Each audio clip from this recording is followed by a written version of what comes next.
Hassan Nasrallah के मारे जाने के बाद उसका अंतिम संस्कार किया जाएगा। इसके बाद ही हिजबुल्लाह अपने नए चीफ का ऐलान कर देगा। कुछ रिपोर्ट्स में यह भी दावा किया गया है कि नसरल्लाह का चचेरा भाई हाशिम सफीउद्दीन को हिजबुल्लाह के चीफ की कमान सौंप दी गई है। सफीउद्दीन नसरल्लाह और नईम कासिम के बाद के टॉप 3 नेताओं में शामिल है। इसके साथ ही वो हिजबुल्लाह के रणनीतिक मामलों की देखरेख करता है। यह हिजबुल्लाह के जिहाद परिषद का भी सदस्य है। कहा जाता है कि सफीउद्दीन ईरान से भी अच्छे रिश्ते हैं।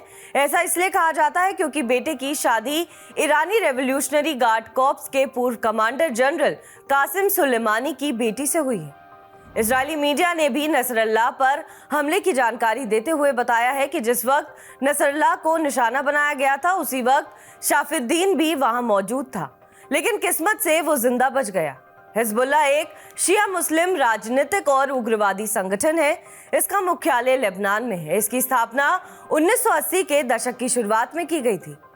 हिजबुल्लाह और इजराइल की ये लड़ाई आज की नहीं है, बल्कि ये लड़ाई साल 1982 की है। हिजबुल्लाह का उद्देश्य इजराइल के खिलाफ लड़ाई लड़कर लेबनान में इस्लामिक शासन स्थापित करना था। इजराइल के हवाई हमलों में मारे गए हिजबुल्लाह प्रमुख हसन नसरल्लाह का शव रविवार को बरामद कर लिया गया है। नसरल्लाह के शरीर पर कोई सीधा घाव नहीं पाया गया है, जिससे अनुमान लगाया जा रहा है कि उसकी मौत विस्फोट से हुई है। इसको लेकर इजराइल के एक टेलीविजन चैनल ने बताया है कि नसरल्लाह की मौत विस्फोट में चीथड़े उड़ने से नहीं, बल्कि विस्फोट के धुएं से दम घुटने की वजह से हुई है। हिजबुल्लाह की ओर से 28 सितंबर को एक बयान में नसरल्लाह की मौत की पुष्टि की गई थी।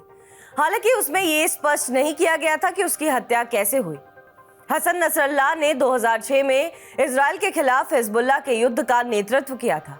बेरूत के दक्षिणी उपनगर हरेत हरेक में इजरायली हवाई हमले के दौरान नसरल्लाह मारा गया था। नसरल्लाह की मौत पर इजरायली रक्षा मंत्री योवाव गैलेंट ने कहा कि हिजबुल्लाह के नेता को खत्म कर दिया गया है। वो हजारों इजरायली और विदेशी नागरिकों का हत्यारा था, साथ ही हजारों इजरायली और बाकी के लोगों के जीवन के लिए खतरा था। बहरहाल इस खबर पर आपका क्या कुछ कहना है, हमें कमेंट करके जरूर बताएं। बाकी देश और विदेश की तमाम बड़ी खबरों के लिए आप देखते रहें TV9 डिजिटल।